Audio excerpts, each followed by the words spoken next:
Karibu sana mtazamaji wa channel yako hii. Pia nikukumbushe tu habari hujasubscribe, basi subscribe, pia bonyeza alama ya kengele iwe wa kwanza kupata habari zetu punde tunapozipost.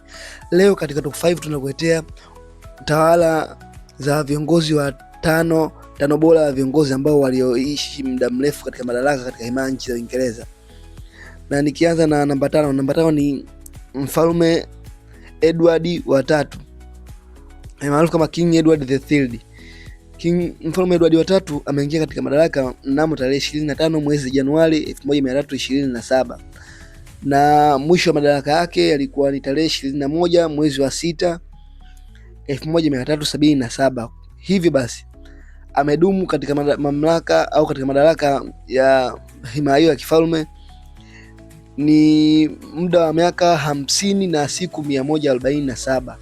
Kwa mamlaka yake King Edward wa tatu amedumu katika mamlaka wa muda wa miaka hiyo 50 na siku 147.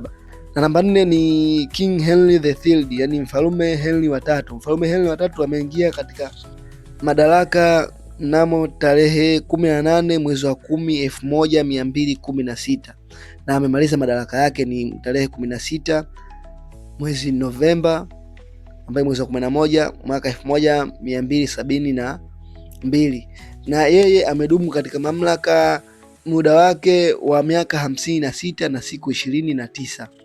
Yani King Henry wa tatu amedumu katika mamlaka au katika utawala ni miaka 56 na siku 29. Na namba 3 ni King George the Third, yani Mfalme George wa tatu.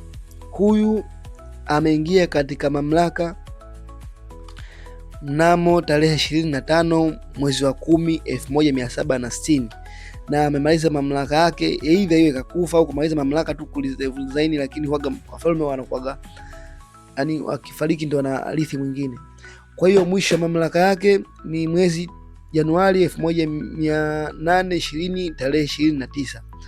Kwa hiyo kuanzia 25 Oktoba mpaka 1760 hadi tarehe 29 mwezi Januari 1820. Huyu atakuwa kadumu katika mamlaka na kwa muda wa miaka 59 na siku 96. Huyo ni King George wa tatu, yani amedumu kwenye mamlaka katika kwa muda wa miaka 59 na siku 96. Na namba 2 ni Queen Victoria, yani Malkia Victoria. Huyu amedumu katika mamlaka kwa muda wa siku ya miaka 63 na siku 216 na utawala wake ulikuwa umeanzia mwezi Juni tarehe 20 1837 na mwisho wa utawala wake ni mwezi Januari 22 1901 na hivyo kuhitimisha kalamu hiyo ya miaka 63 na siku 216. Na kwanza ni Queen Elizabeth wa pili au Malkia Elizabeth wa pili.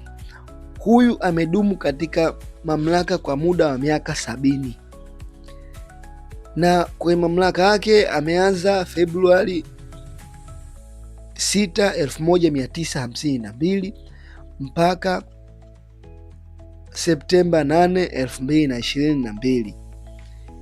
Kwa maana hiyo amedumu katika mamlaka kwa muda wa miaka 70 na siku 214. Na ikumbuke Tanzania ilipata uhuru au nchi nyingi za Kiafrika zilipata uhuru ikiwa Uingereza walikuwa na malkia huyu Queen Elizabeth wa pili. Hao ndio viongozi au watawala katika himaya ya kifalme ya Uingereza ambao waliokaa muda mrefu zaidi. Nikukumbushe tu kabla hujasubscribe channel yako hii, basi subscribe ili wa kwanza kupata habari zetu pale tunapoziposti.